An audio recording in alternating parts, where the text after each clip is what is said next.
Well, here we are, friends. Another episode of Create or Die. You know what's special about this episode? Not just simply the fact that I've got this camera extremely close to my face for a serious and up close personal visit. It's not just that.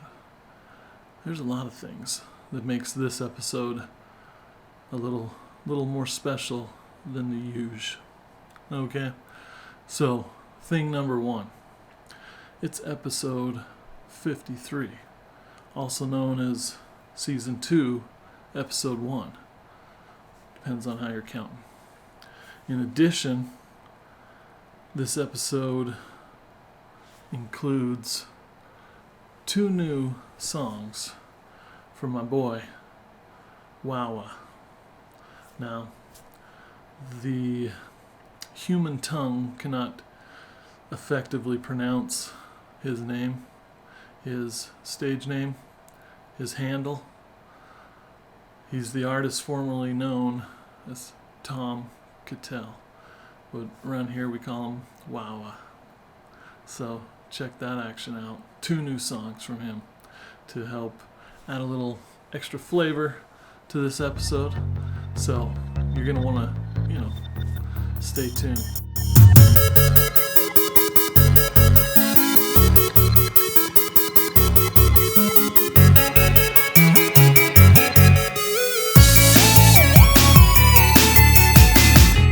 We've got a pretty special guest. He's a return guest. He was with us way back on episode 9. Mr. Jesse Graham. He's an expert in all things UX, or user experience for the uninitiated. He's going to talk to us a little bit about what he's been up to, what his plans are for the future. He'll even touch on some of those future devices coming, like my favorite future device currently in the hopper, the Apple Vision Pro. The goggles, put them on, you're there in mixed reality, or what do they call it, spatial computing. It's going to be sweet, but there are some concerns, and Jesse does a good job at touching on those. So that's the why, that's the what and the who and the where. Now, before we get out there and we talk to Jesse and you catch that interview, let's just address a couple things that have been on my mind, okay? So, of late, I've rediscovered, if you will, thanks to kind of the predicament that I find myself in from time to time, as well as my children that are growing up, and kind of in that place, a couple of them between childhood and adulthood, and there's a stage there where maybe you don't know what you want to do. You're going to go to school, you're going to go to college, you're going to start working, you're going to travel, you're going to do service. What's it going to be? And so sometimes we can fall into a bit of a funk, right? Where it's like we've got all this free time on our hands and we don't know what to do with it. I mean, it used to be fun to get up and play video games, or maybe you had some projects that you wanted to work on, whether it was an art project, a development project. Maybe you're working to be the best Beat Saber athlete in the world, like my son Reddick. Look him up. But, those things come and go, and you're still faced with that kind of overwhelming feeling of funk. A little funkity funk is what I like to call it. Where it's like having Christmas every day, Sure, maybe the first day, 2 days, even week might be fun, but then quick it's going to get old, because you're going to be like, what? I haven't even had a chance to use those gifts that you gave me Christmas yesterday or 3 days ago, whatever. Just, I really don't want to wake up early and have to unwrap things and throw it in the garbage and watch my siblings unwrap things or whatever. It's hard to believe, but having Christmas every day is not all it's cracked up to be. Got to be opposition in all things, right? So you may be saying, I've heard you talking a lot about your kids or others, but how does this relate to you? How does this relate to me? Speaking of you, he or she who is consuming this content right now, be it via YouTube or other video form, or through the audio only options like Spotify or Apple. What does it mean to you, right? Well, you know how the show's all about creating or dying, right? Well, when we're in a place of we have to create because it's our job, or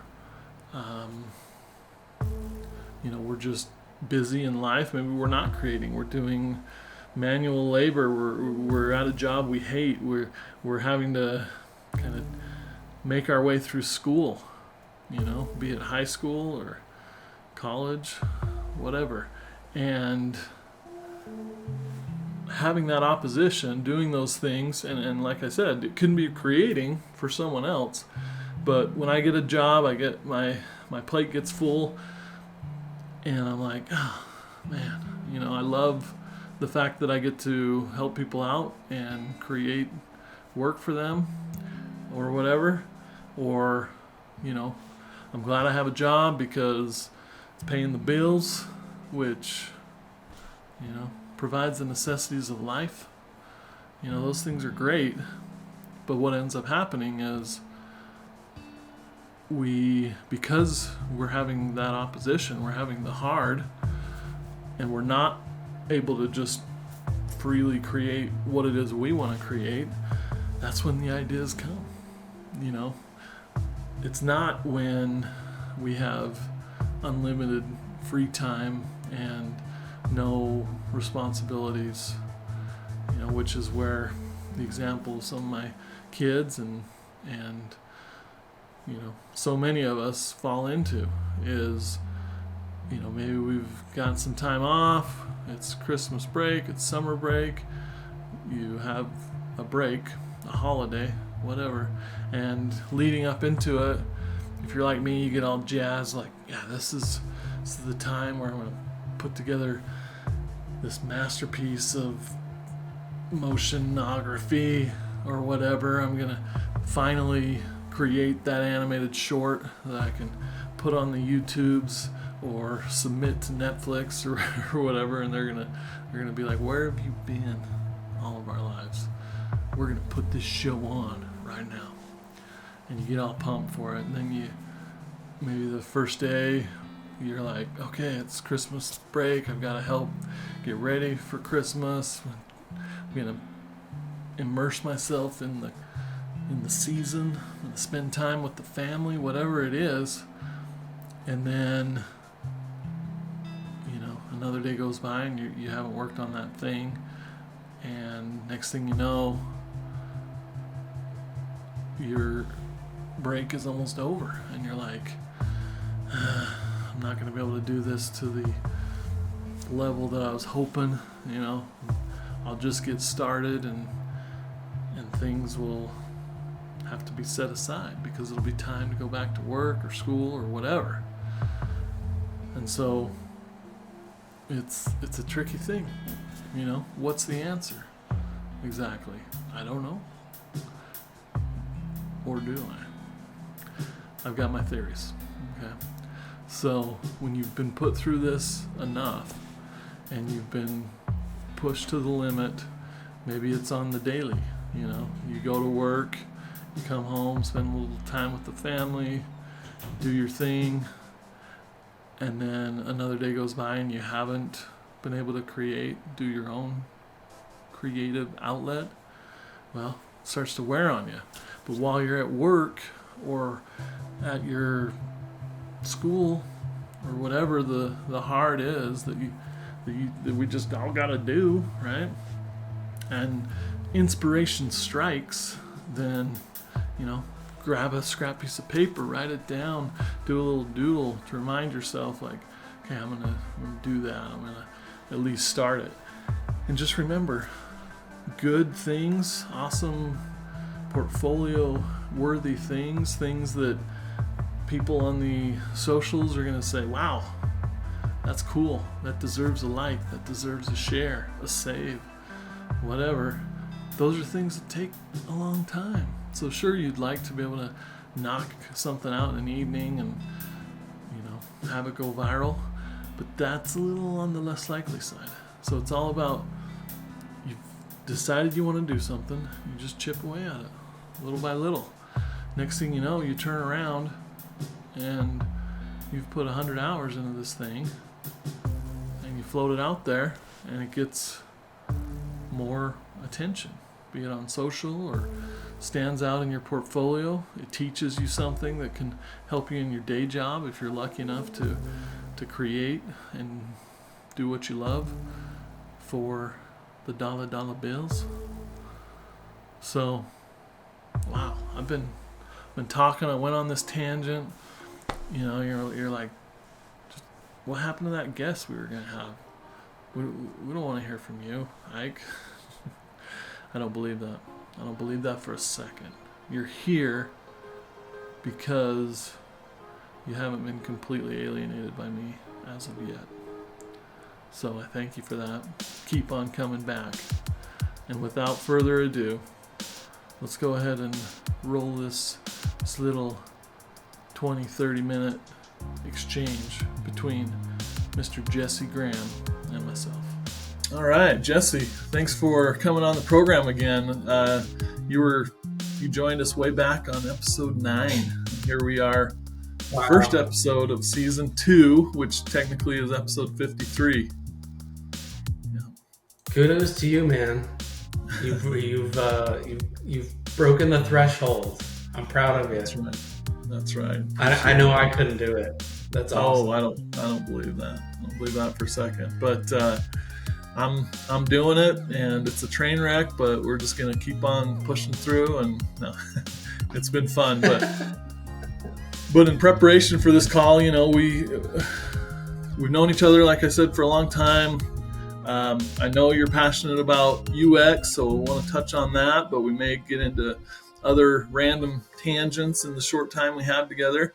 But kind of kick things off, you've been working in the UX world for, over a decade now, and you're an expert in that.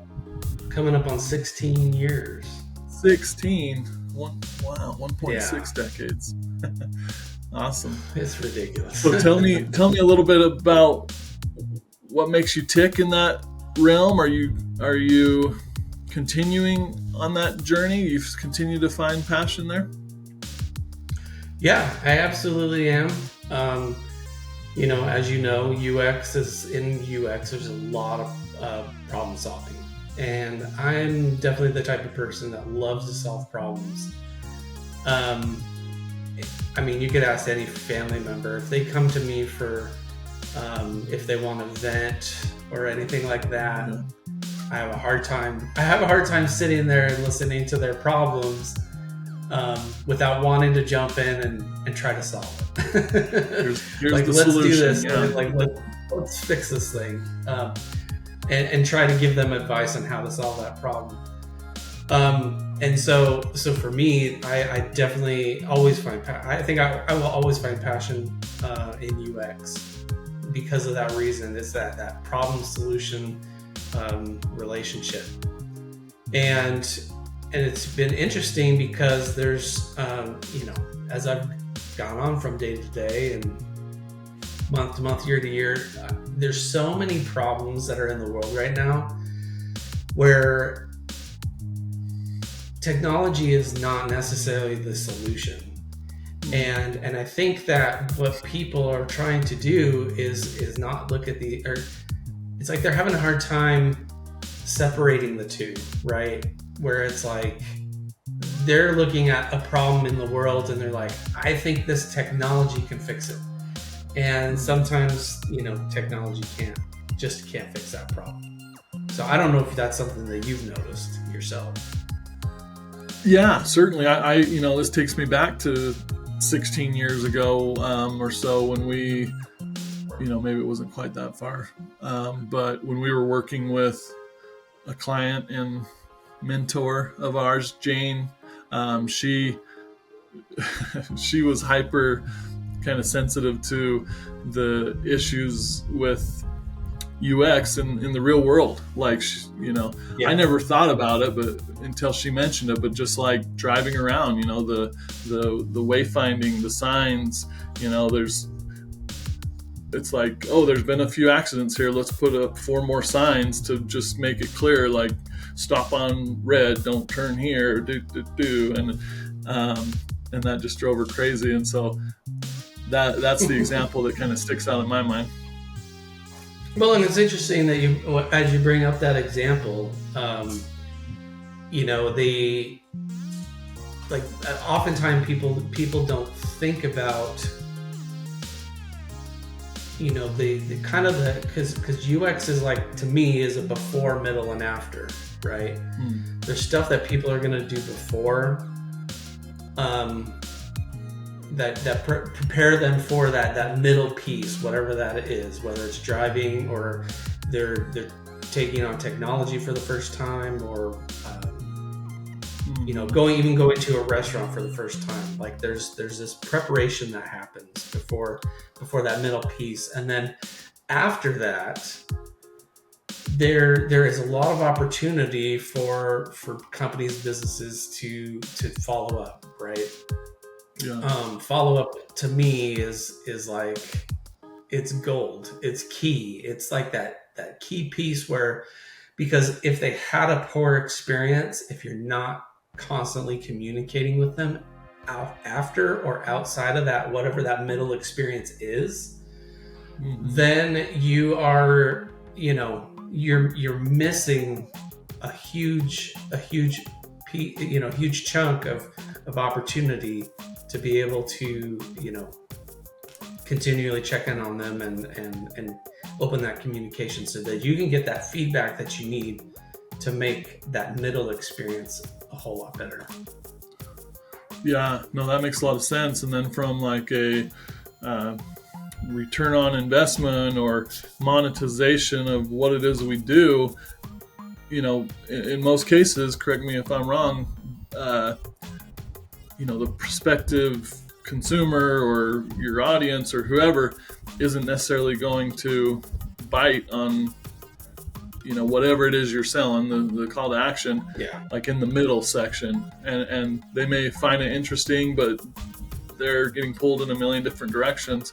So a lot of times it happens in that follow-up stage where if you just expect them to come back to the well, essentially unassisted, then it's not going to happen. You need to your point, follow up for that reason, but then also to get those learnings, like how can we improve it? What could we have done to make this better?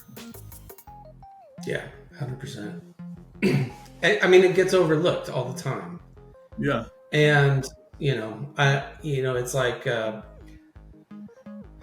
there's a bunch of like research opportunities, to take advantage of that. I don't think companies take it. I don't think they put enough emphasis on research, to be honest. There's so much, there's a lot of ways to save money in the long run. We just went through this experience. So I'm working on a project, which is a passion project. It's called True Me, and it's basically me and some colleagues were putting together this platform, because I don't know if you noticed, but there's so much unemployment right now, and it's ridiculous.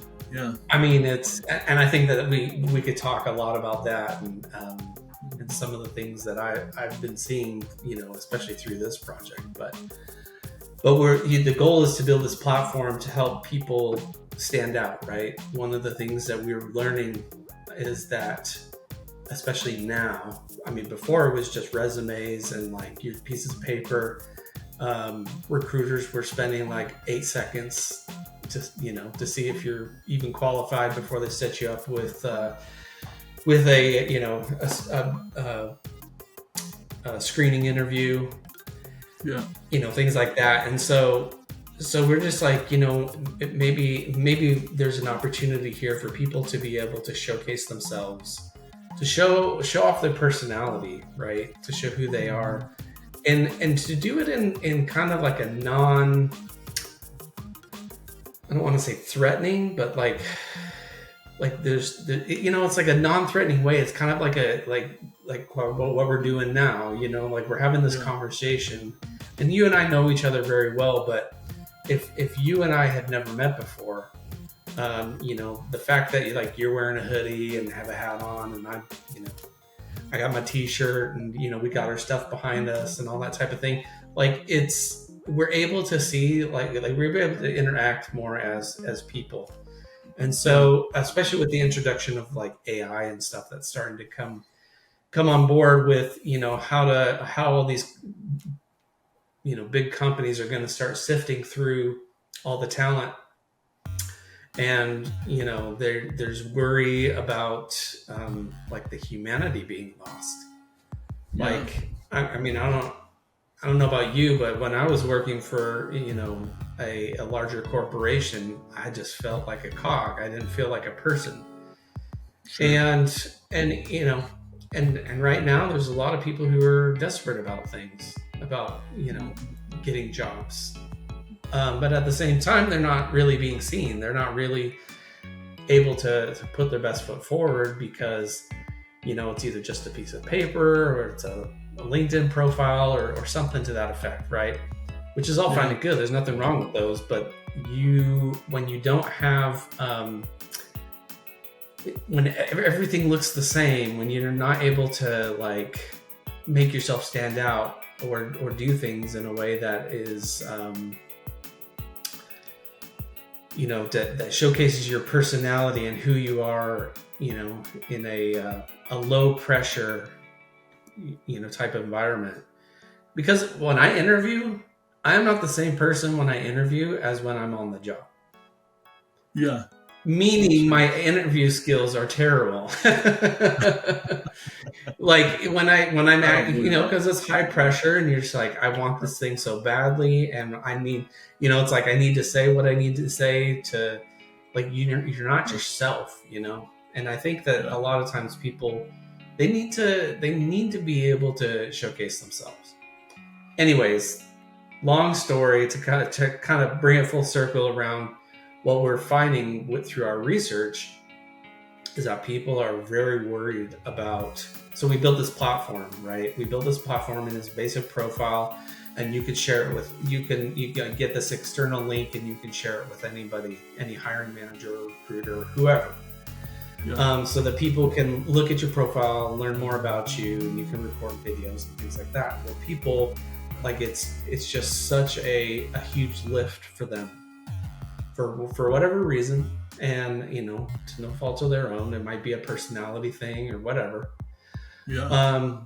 But had we learned in the beginning, had we done the proper and necessary research, because we were kind of in a rush to get product to market, just because for going after funding and things like that. Sure. So the goal was, through research that we've kind of taken a step back, and we've seen people said, yeah, I'll record videos, but they're not doing it, right? Yeah. And there's a huge element to that kind of before, right? Yeah. Are people mentally prepared to be able to jump in and start recording themselves? And had we done the research properly and hadn't rushed things, we would have learned that they don't, they're not ready for it. Either they need to see other people do it, or they need to see the value in doing it. What is the benefit on the other end? Am I really going to get a job if I do put forth this effort? So there's a lot of things that that we're learning now, and we might have to pivot. Yeah. I mean, we'll see what happens, but it's one of those things where we might have to pivot on the product, which actually is a really good thing for us because we're coming to conclusions that we hadn't known before. Yeah, no, I totally agree that doing that research ahead of time, makes a lot of sense. And like you say, the need to get something to market, a lot of times that's an area that, business owners just want to skip because they know themselves, they think from their own perspective, like, I don't mind recording myself. I'm an outgoing person. Everyone else, and you project those beliefs or whatever on others. But I find it fascinating that it's an iterative process, and that you're willing to pivot with the project should you need to for the betterment of the overall product. And part of it may be that, and you alluded to it, is maybe it's before they actually initiate a relationship and start using the product, you've done a lot of videos showing, other people recording themselves, showing different types of people, like, some people are a little bit more introverted, some are more extroverted. Yep. But here are all the stats to back that up, like if you include a video or you include our company's link, then recruiters are 20 times more likely to see your application or whatever. Yeah, it's like you have to convey the value of what it is that, obviously that you're producing, but you're right. Like when you showcase examples of people and the videos that they create, and that it's like people are like, I can do that. Yeah. Like that's not as hard as I thought it would be. The other thing too is that it helps prepare them mentally, right? Like it's the before. Yeah. Like when you push out, your messaging and things around, kind of the value of what your product offers, then they'll start to mentally prepare themselves for their interaction with your product. It's just like, like I often think of like how games do it. Perfect example is like you see those ads, which I hate, but you see the ads where you can actually interact with the ad, right? If you can play the game, or you see somebody like, with that fake finger, like, moving around the app, and you're just like, oh, they're doing it wrong. Like it's so easy. Like all you have to do is, and so you start to get into that mental state of like, I'm just going to get the app because it's so frustrating to see this person do it so incorrectly. Yeah. Oh, that's a great example. I love it. So those are some great thoughts on UX and the value of it. And you find it obviously still, it's a passion for you. And I'm curious, you mentioned that's one passion project, something you're working on. If you had unlimited resources and time, what would you go and do? What would you go and work on? And with regards to career, I don't want to hear backpack around the world or whatnot. We talked about making a game at one point. Is that something you're still interested in? 100%. Yeah, I'm all about it. Because I also believe that, some problems, it's like there's this mantra that I try to live my life by, that I heard from, or I read in an article once. I can't even remember the guy who wrote it or the guy who said it, but it has stuck with me all these many years. And it is, do the most productive thing that you can at any given time.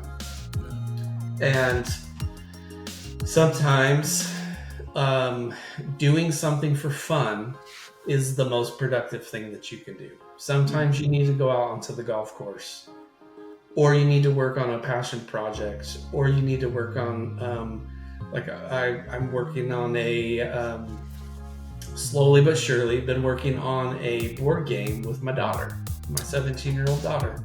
Cool. Been working with her on that, and does that solve a huge problem? Not necessarily.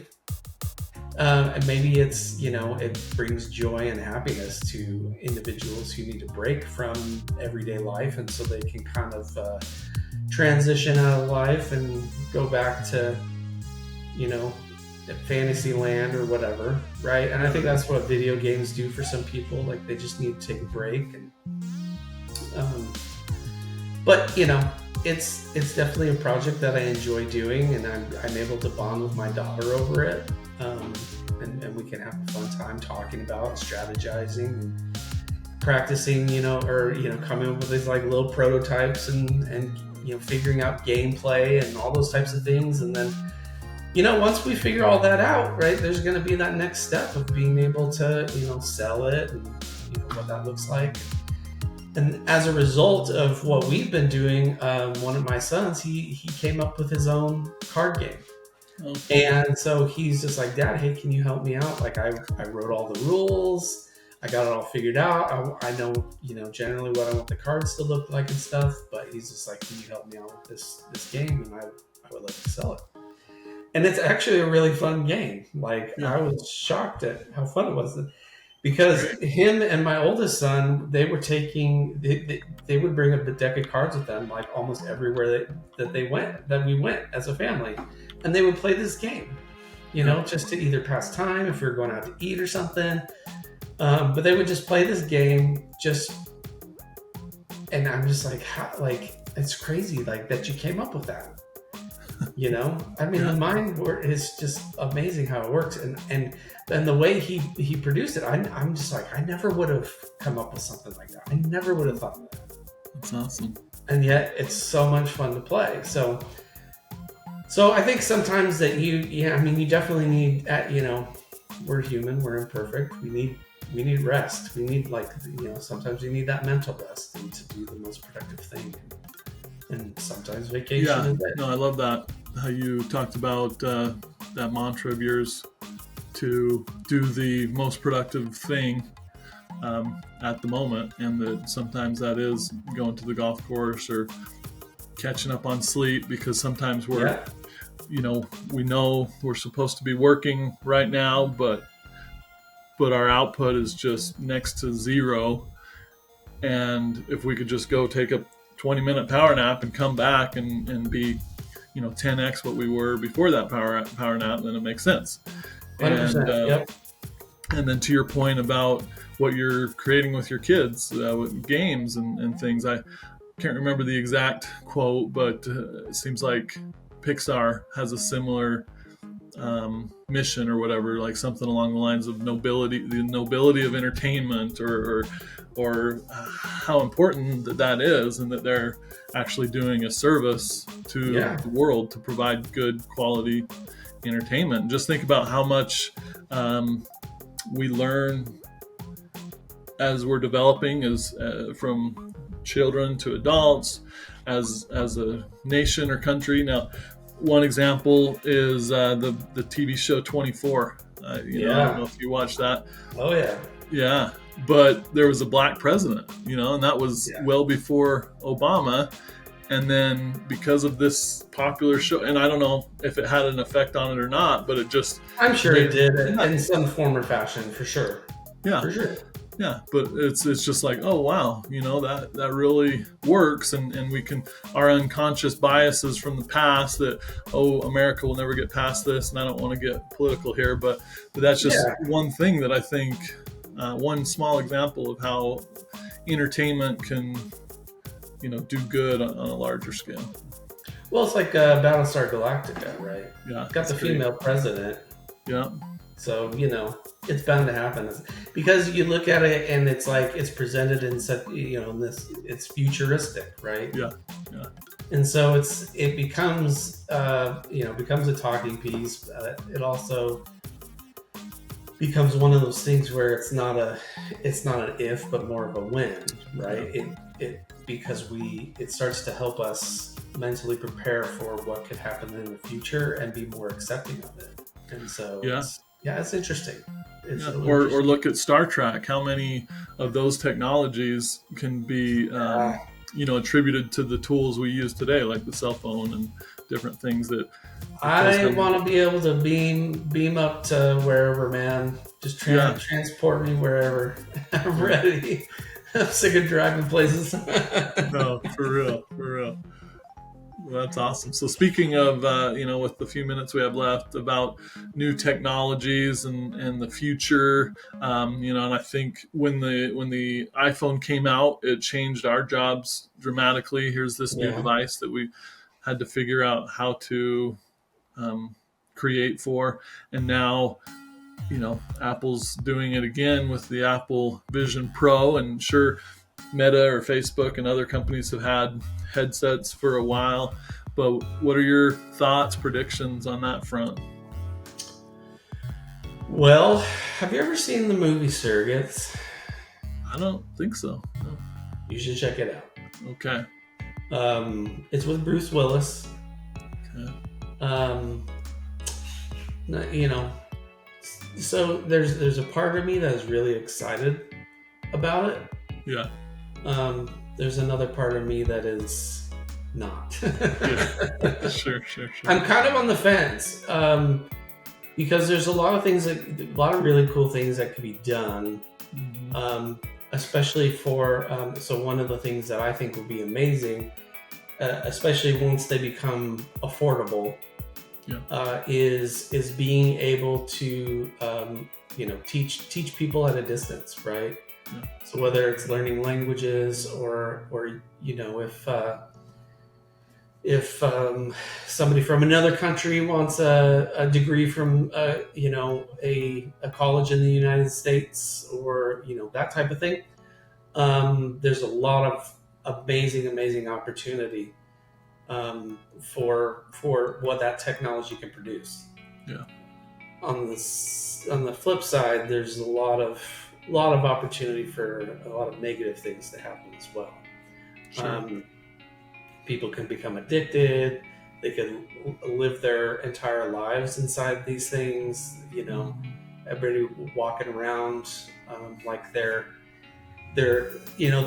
glasses instead of this big old thing on their head. So. Yeah. But we kind of got used to wearing masks and stuff, and so it's not like it's going to be abnormal. Yeah. But I don't know. I'm definitely on the fence about it. What about you? Okay. Cool. No. Yeah. And I think I am a little more optimistic. Because obviously things can be. All these technologies can be used for bad, or people would argue that too much screen time for kids and adults, and how's that affecting our relationships, and the same concerns. Physically, like what does it do to your eyes? No. I mean, are there any effects? We don't know. We just don't know. Sure. Yeah, it's the whole don't sit too close to the TV, you'll go blind, or whatever that we would hear as kids or something. Huh? Yeah. Now here we are. But in these as far as my thoughts about what can be good, I like where you were going with education. And back to Star Trek or whatever, how they could be used to communicate with people of other from other countries and languages and things, to where the AI voice recognition stuff is so good, and if someone else is wearing this device, you can be talking to each other in your native languages, but hearing your native language or whatever. Absolutely. That's great. So in some areas it could bring us closer together with others, and then the fact that it's not it's not VR and you're just closed off from your environment, but it's a pass through, an augmented reality. I can see some advantages there. I'm sure there will be things that society will kind of align on, like, oh, don't wear them when you're walking into the restroom or the gym locker room or whatever, just like you don't go walking in there while you're filming with your phone or whatever. Right. But, no, that's great. But yeah, I'm excited about the potential of what it would be like to create in that world. I saw, I don't know if you're familiar with Lex Friedman. He's the MIT podcaster guy. Mm-hmm. He was talking to Zuckerberg about the technology of, they both scan themselves so that there's a perfect, almost near perfect, realistic 3D version of each other. And they were talking, it's kind of gone viral online right now, but they were having a conversation through, the latest version of the, Meta's headset, whether it was the Quest or something coming, and Lex Friedman could barely contain himself. He was just amazed at how it felt like they were in the same room together, because their two 3D avatars were talking to each other. He was just blown away. So that is both awesome and scary, to your point about just losing yourself in the virtual world, and if it becomes, like look at Ready Player One or other things, like if it becomes better than what your real life is like, then that could be a problem. Well, so two things. Definitely see Surrogates. I think you would like that. I'm sure. It's a pretty entertaining movie, and I think for its time, I don't think it was hyped enough. Yeah. I mean, I thought it was a really great movie. Anyways, the second thing is it reminds me of, so there's this anime called Sword Art Online. Okay. SWO. And,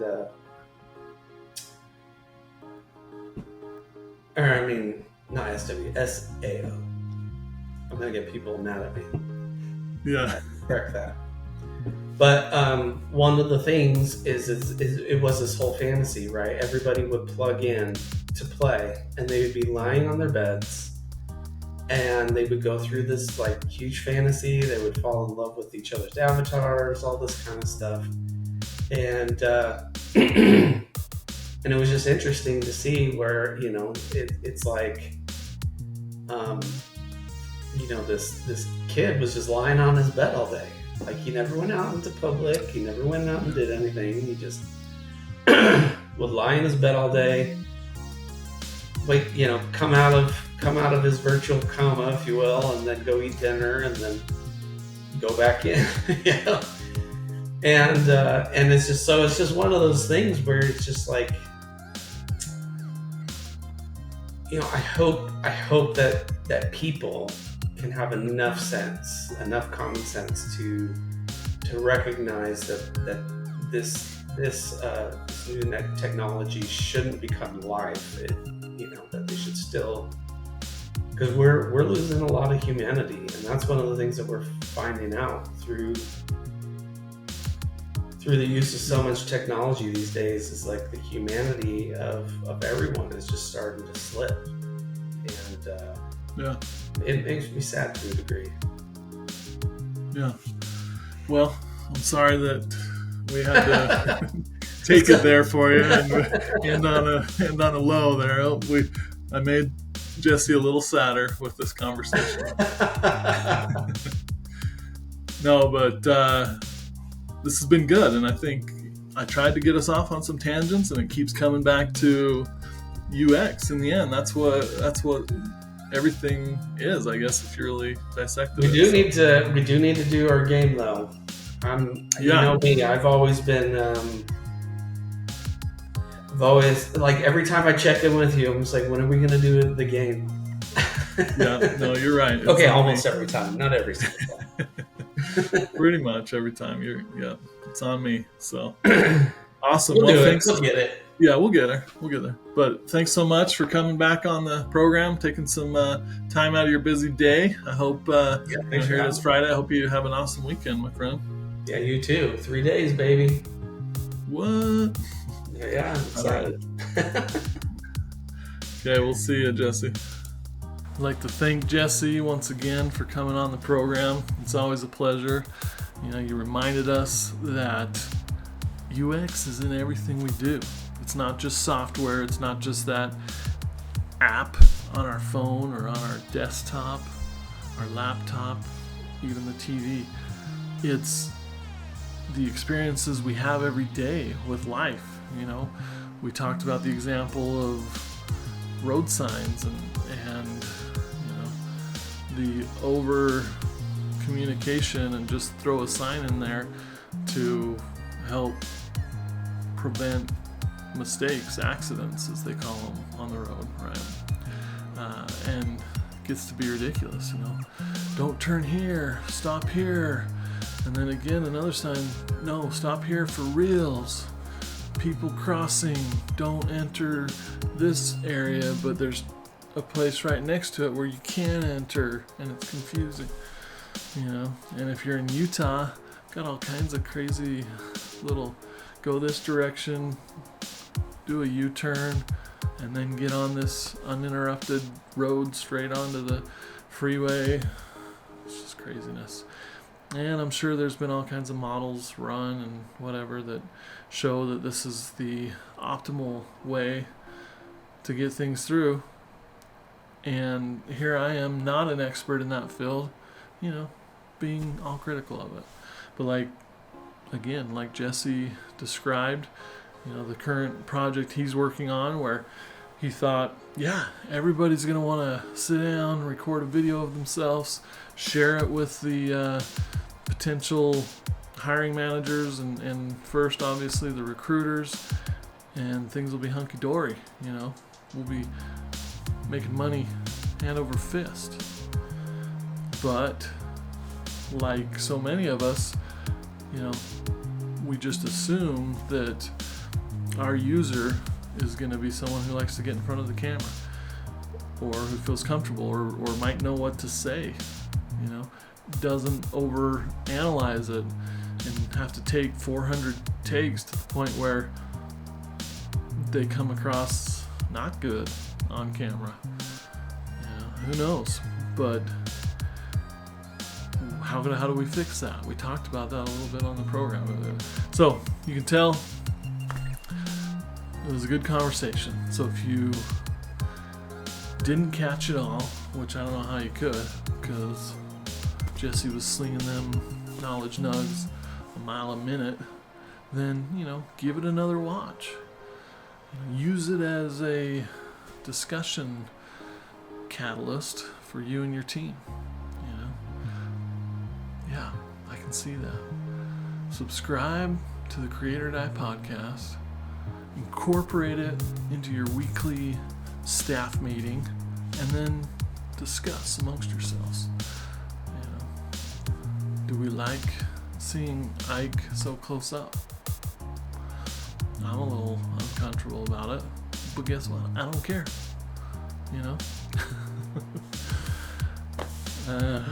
People, thank you for coming. Been real, and I hope that you've been able to bask in the goodness that has been this conversation with Jesse. You've appreciated the new background music from our boy Wawa, and you're looking forward to a year of surprises where we continue to take this rocket ship and ride it into the cosmos. And so, like I always say, just keep on creating. Create or die.